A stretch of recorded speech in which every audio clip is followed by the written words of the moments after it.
Hello, hello, hello, boys. Is this working? Hang on a sec.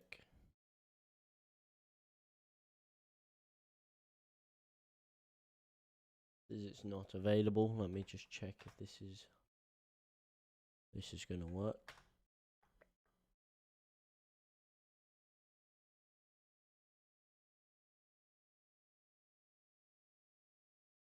Here we go.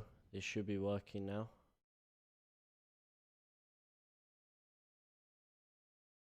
Alright. Well, I've just got back from work. Hello, Ethan. Hello, hello, hello. We got a lot to go through right here, right now. And I do not want to miss it. First of all, Ethan, how are you? How are you on this fine, what is it, Tuesday evening right now? I'll tell you how I am. Run down, busy, and damn right depressed. That is right. I have not been able to get a minute good sleep since that game on Sunday. And yes, fair enough, it is just Liverpool. Yes, fair enough. We were never really expected to win, but the way the season's shaping out, the way everything's going, it's really hurting me if I'm frankly honest. And look, this may have been the year that many of us were hoping, were dreaming of maybe, just maybe, trying to claw our way into Europe. Maybe even potentially pushing towards Champions League football. But boy, ever since pre-season, ever since that first game against Ajax where we got battered 4-0, everything just looked like it was going to be up shit's creek without a paddle. Could have been 5 or 6 goals. It could have indeed. And you know what? First of all, I don't think there's any better place to start than with that Liverpool game the other day.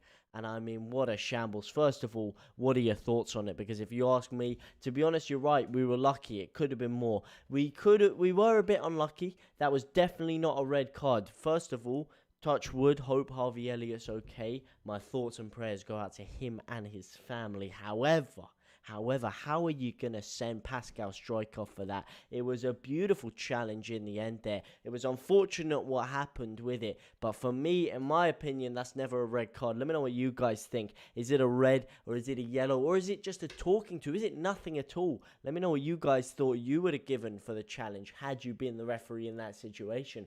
But look, man, never a red card for me. But that doesn't change the fact that Salah was tearing us a new arsehole limb for limb.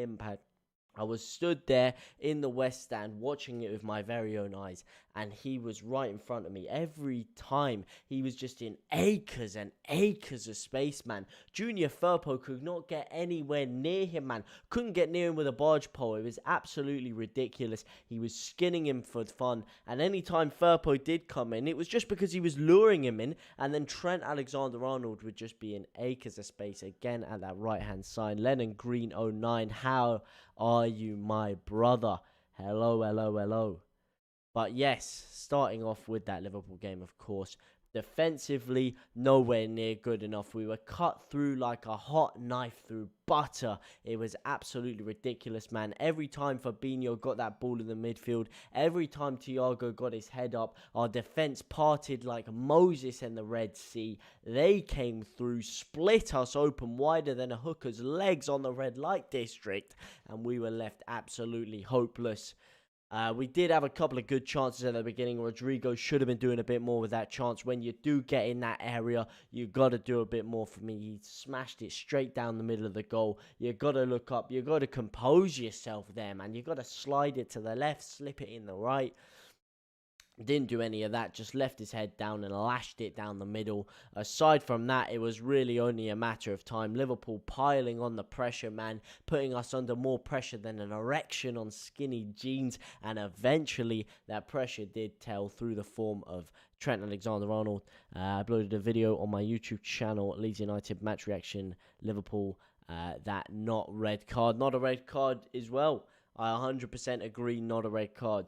But look, man, like I said, that's just a brief synopsis of the game. If you look at the second half again, it was more of the same. We battled a little bit. Dan James came on. He was all right. There was a couple of good spells where he ran down. But in general, Dan James didn't really have too much to do, didn't really have much of an impact on the game. But again, that is just because we were getting absolutely ran through. I wonder if we will play him on the right. Kai, Atomic Puppet, how are you, my brother? Leeds are shite. You know what? I find it very hard to disagree with that at this current moment in time, if I'm frankly honest. And it rips me, it absolutely burns me inside to see how well Ronaldo's doing for you lot. Meanwhile, we can't even get a win. Meanwhile, we're stuck rooted to the 17th spot in the table with -7 goal difference. We conceded more goals than Burnley, man. That is absolutely embarrassing. Where are Leeds in the table? You know what? Where are we? Let me just get that up for you right now. Let me just make sure this is on the right thing. I'll show you exactly where Leeds are on the table. I'll show you exactly where we are. We're down here in 17th position, man. Do you think Shackleton will what there? Do you think Shackleton will play against Newcastle? I don't think he will. I don't think he will. Would you put Shacks in against Newcastle? Because I certainly wouldn't. What I would say is I haven't been too impressed with Shackleton when I have seen him. And we are appealing the Virgil van Strijk red card. And when Strijk plays in that midfield position, yes, he can't really hack it in that midfield position, but even in a centre half position, he can really cover the area. And I don't really see a need for Shackleton to play in there. I haven't been too impressed with him. Yeah, Lennon Green, no. Don't worry, you have Messi James. Look, man, I'm telling you, I am still very excited about Dan James, the real deal Dan James, man. Dan James reborn. I'm still very excited to see him in his stride, in his rhythm, feeling the rhyme, and getting up like it's bobsleigh time, because let me tell you, this guy has a lot to offer. Unfortunately, we did not see it against Liverpool, but that does not mean that he is a crap player.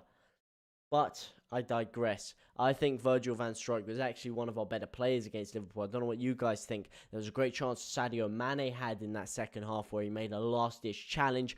All in all, I think it could have really been a lot more if it wasn't for Strike's defending there. Rafinha at cam and James at right wing. That is what has been touted, and I'm very excited for it. I would like to see that personally. I don't know if you guys are all on board for that. But look, I've been gassing up Rodrigo more than the next guy this season. However, against Liverpool, that was more of the Rodrigo of old. That was more of the Rodrigo we saw at the beginning of last year, and to be honest, wasn't quite cutting the mustard. So I'm interested to see how Rafinha could slot in there. Strike was good.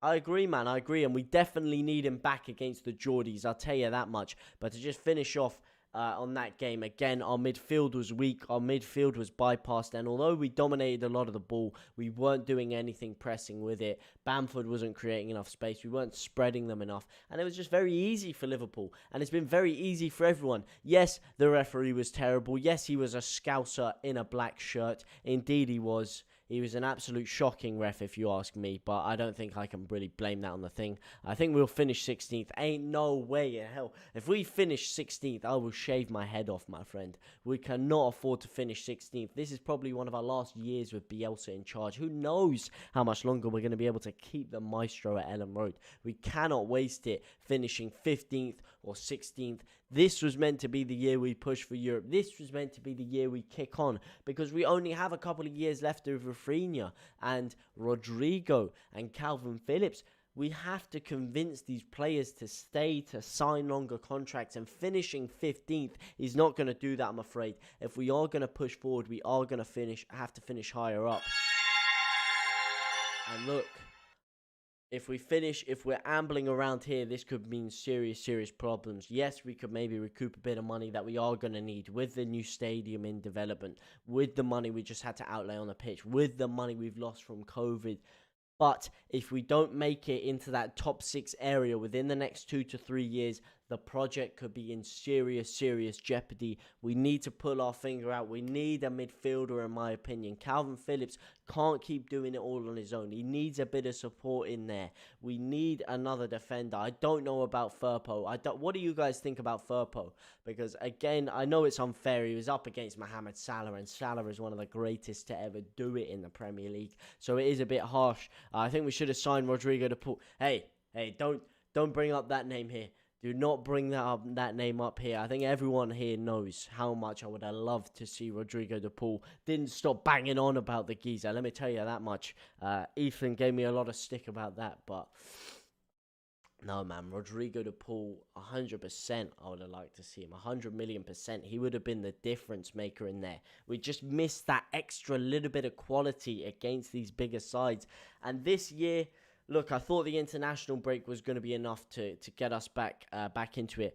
Did Leeds play today? No, Leeds did not play today. Leeds played 2 days ago. Obviously, I would have been doing something then. I got back on Sunday. I was shattered. I got up on the Monday. I've had work. I've had a lot of work to do. Sorry, this is a bit late. This is more just a general chat about Leeds' season as a whole. Of course, we are going to touch on that absolute slapping we got by Liverpool because it is very, very relevant. Hi, Starboy Gaming. How are you doing, my friend? Hello, Football Collector. Welcome to the channel, my brother. And thanks for the support, guys. Thank you for the support in the stream so far. But look, what do you guys think needs to happen with Leeds? Do you think we need to change up the squad? Do you think Shackleton needs to come in? Do we need to change the formation? Do we need to give Bamford a rest? Do we need to give... Well, I'd say give Matthias Klitsch a rest. He's just had a big rest from COVID. Could he be the difference? Where do you think Leeds will finish? I still have hope we'll finish top half. We should definitely finish top half. Look, a lot of people are losing the plot right now. They're saying Bielsa's finished. Bielsa's overhyped. Bielsa's a fraud. Let me tell you something about Bielsa. He works when everyone doubts him. He's had barren spells like this. Look at the Championship in his first year. Look at a couple of times in the Championship last year. Yes, we were very fortunate in the Premier League last year that we never really went on a losing streak. And we never went on and we never really went on a winning streak. So it was good because we weren't losing a lot, but it was bad because we weren't going on a big winning streak. However, if you look in the Championship, we went through times where we went on fat losing streaks. Then we went on fat winning streaks. And I feel like a winning streak is coming. We've got to be patient. We've got to keep working at it. And we've got to be sharper. I don't know what it is. They look half asleep for me. I don't know if they're still hanging over from the international period. If they're not used to the fitness, I don't know what it is. But they do look half asleep to me. And it does need to wake up. Now, what they need to do, Lennon Green, Ethan is telling me that they need to stop starting Rodrigo. I think the only way you stop starting Rodrigo is if you either put Dallas in that midfield with Klitsch again, or if you're to put Rafinha in that midfield. And if Rafinha is in the midfield, he is going to have to be partnered with either Klitsch or Dallas, because you cannot put Rodrigo and Rafinha both in that central midfield role. But if you are going to put Rafinha in there, I think that could be a very viable option. You know, Rafinha sat in that number 10 role, Matthias Klitsch next to him doing a lot of the dog work, maybe Dallas, Stuart Dallas and Klitsch in midfield. But where's Dan James going to play then, Ethan? Where's Dan James? Or are you just using him as a backup guy, maybe a super sub off the bench? That could be a very worthy option there. But let's have a little look at our future results, future fixtures, should I say. Because if we don't fix this soon, we could be... Mate, if we don't beat Newcastle, if we lose to Newcastle, we are down in the relegation zone with 5 games played, 0 wins, and only 2 points on the board. And that cannot fly. We do have a good run of fixtures coming up here, though. If you do look at this, Newcastle away. The Geordies have been struggling. We've been struggling. We cannot afford to give them their first win of the season. We cannot afford to put them back on the right track. Daniel James has to be really fit to start for Bielsa. Look, the guy is really fit, to be honest. Dan James is inherently very, very fit as a player. Whether he's knowledgeable into the movements and the style of play that Bielsa wants to play yet, probably not, hence why he started on the bench. However, I don't think fitness will be too much of an issue for Dan James moving forward, especially against a side like Newcastle. We should be running through Newcastle like a hot knife through butter. However, it will be imperative on the Pascal Struijk situation, because if Struijk doesn't come back, I think our defense is very, very weak, especially with Koch not being able to play. I don't really trust a back two of Llorente and Cooper. I don't trust Cooper too much, to be honest, anyway. But anyway, I do think we do need Struijk. But look at this. We could get a very, very easy 3 wins here. We should be able to beat Newcastle, no questions asked. We should be able to beat West Ham. I know West Ham's going to be a tough game. I know they've been playing very well. I know they do have some top players that can tear us apart on their day. They were panicking against Liverpool. We were panicking against Liverpool. That's what I'm saying. We had a lot of the ball, but we weren't doing anything with it. We weren't doing anything with it. Look, Cooper, like you say, Cooper is shocking. Cooper, for me, I think his time is done. I think his time is done. I think he has to be a squad player. I think especially in the big games, Cooper is not going to cut it. He does not have the recovery pace.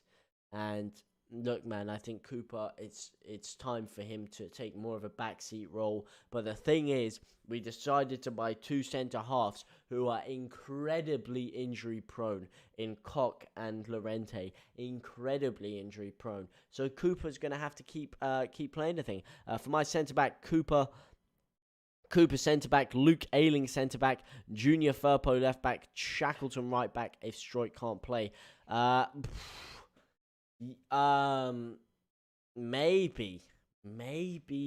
Maybe I can see that. I don't have too much of a problem with Ayling being at centre-back. But what do you think of Firpo? I was just going to ask you guys the same thing.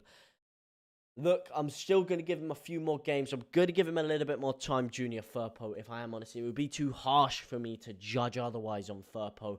But if I am being real on what I've seen so far, he hasn't got the pace for it. He hasn't got the energy.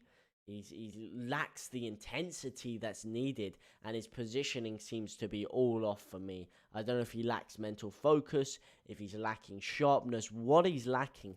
But for me, so far, Firpo, I wasn't impressed against Liverpool. I wasn't impressed with him against Everton.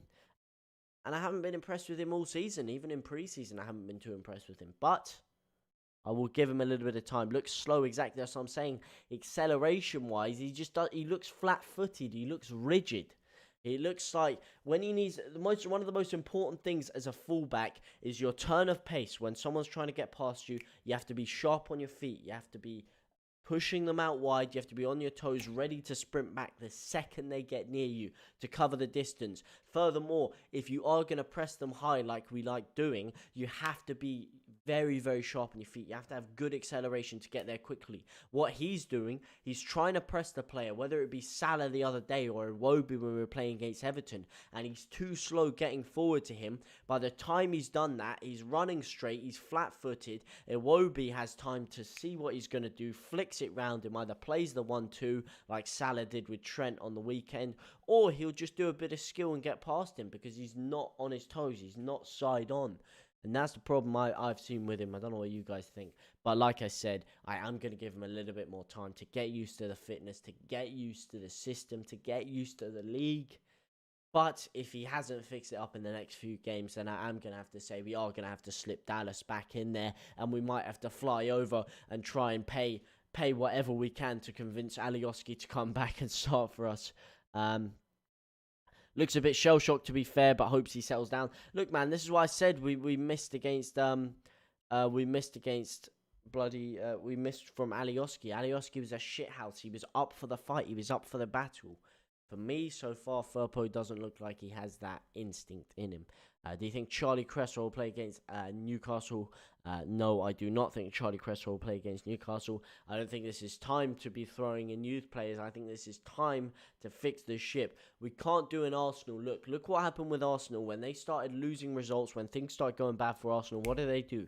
Chuck the youth players in, chuck the players that care, chuck this, chuck that. And then before you know it, their squad is littered with youth players that are probably no better than what they had before. And they're in a dire straits. We cannot afford to just start throwing youth at the situation. We need to slowly cultivate them in. Definitely miss Alioski. At least he gets forward. Give us another option. Yeah. And Firpo is meant to be very good at coming forward. So this is the thing that we are missing with him. But how many wins do you think we can get out of these next 5 games here? Wolves, Watford, Southampton, West Ham, Newcastle. I think for me, it can go one or two ways. We can draw against Newcastle, and it can all go up shit's creek without a paddle. We can beat Newcastle, lose to West Ham, pick up wins in the next 3 games.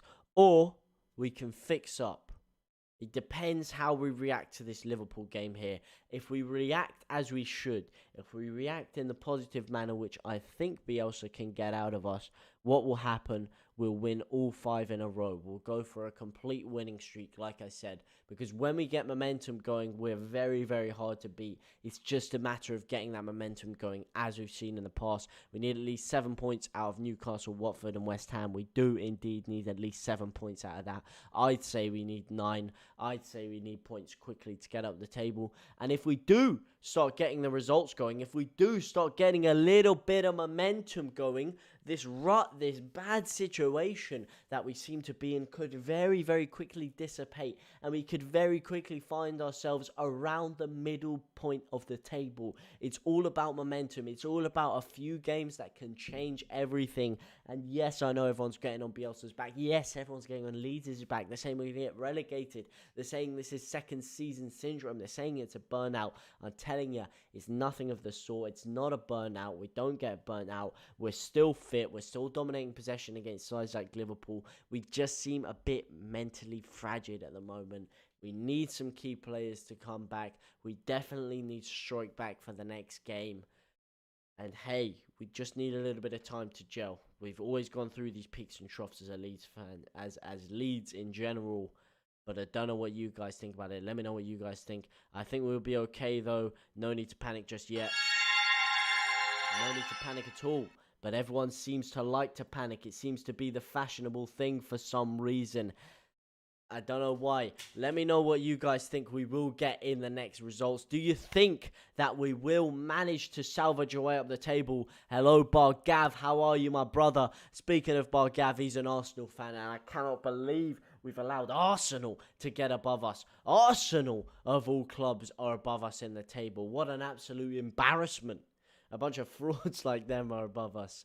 But thank you guys, by the way. We got 4 drillers.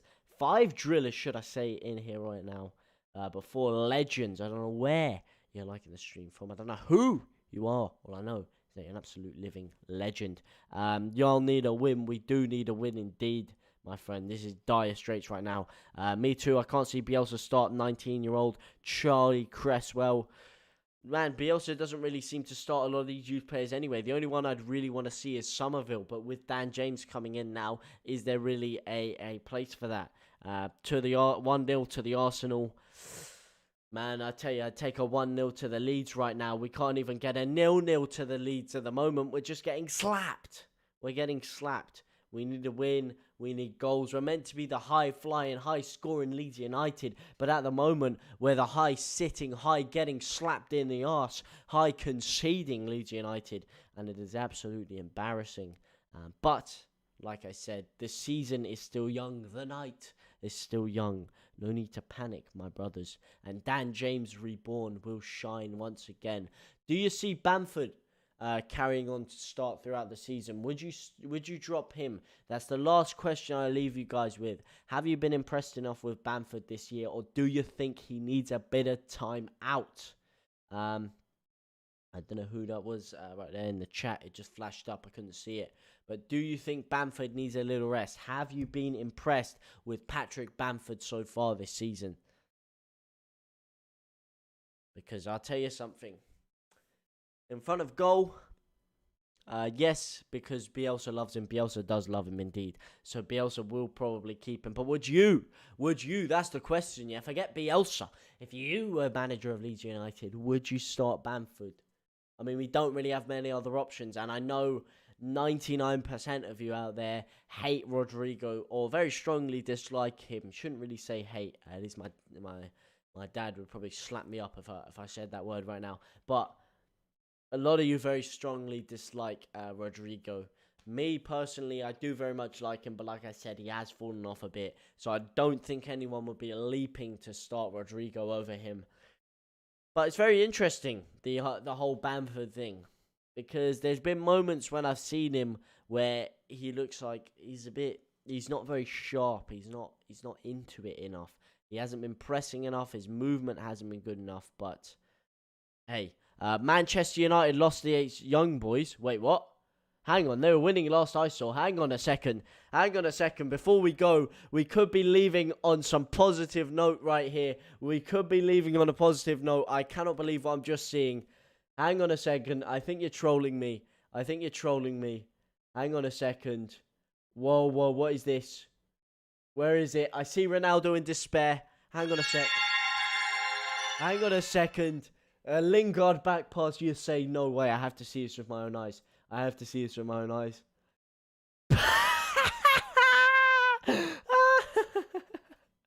Oh my God. Would you believe it? 95th minute. Oh, that's made me feel better. Oh, that's better. That is beautiful. That is beautiful scenes of glorious emotion, to quote the fraud father himself. Wow. Mommy Ngalameu with the Ngamalu with the first goal, and Theoson Jordan Siobatu with an absolute world-class finish in the 95th minute. A 40-yard screamer, so I've heard. What a legend this guy is. Sign him up already. What a beast. Oh my God, that has brightened my day. That has brightened it big time. Did they take Ronaldo off? Ronaldo off for Jesse Lingard. That's a rookie mistake right there. Was at Ellen Road today. Bought Watford tickets. Hey, I can't go to the Watford game, unfortunately, because it is on my birthday. It is my 21st birthday. It is a crying shame that I'm not going to be able to go to that one. But I was at Ellen Road for Liverpool. I did manage to snag last-minute tickets. And what an atmosphere it was. I wasn't in my desired stand, unfortunately. I would love to be in the South Stand, a bit of South Stand stories action. But unfortunately, I couldn't go out and get tickets there. But I will be absolutely dying for tickets to the next home game. What is it again? It's let me get this up. Have I forgotten the fixture? So it's West Ham, then it's Watford. Yes, Watford on the 2nd of October. I should be able to get tickets for that. I should most definitely be able to get a couple of tickets for that in the South Stand. It was a brilliant atmosphere. Let me tell you. Man, it was just so good to be back there. I was sinking pints like nobody's business, I'll tell you that much. Sinking them on the bus, sinking them on the way to the ground, sinking them in the concourse. And then just to be able to sit there and sing Marching On Together, at least at the start, was just absolutely... I'll never forget it. It just filled me with energy, filled me with pride. Unfortunately, like I said, I couldn't be there with my dad. But next time I will be. And that'll be brilliant. But hey, guys, thank you very much for tuning in. We've discussed a lot today. We've discussed the Liverpool game. We've discussed signings. We've discussed the position. We've discussed Bielsa's use of the youth. We've discussed whether this project is going to happen in time. Whether we need to pull our finger out, sign some midfielders. Whether we're costing too much money. But hey, can't wait to show up to Ellen Road, pop in, get the win, and roll out. Not going to happen, my friend. You've never been to a packed-out Ellen Road before, let me tell you that much. Arsenal will be quaking in their boots, the bunch of absolute frauds. My bro, take care soon. Take care, my brother. I will be back tomorrow with a Newcastle preview, and I will be back on Friday with the game. You best be there, my friend. I'm not going anywhere for that one. I will be right here on Friday for the action to hopefully watch along with you guys and see us get our first win of the season. But for now, guys, thank you very much for watching. Au revoir, my brothers. Take care, fun, low. Be there on Friday.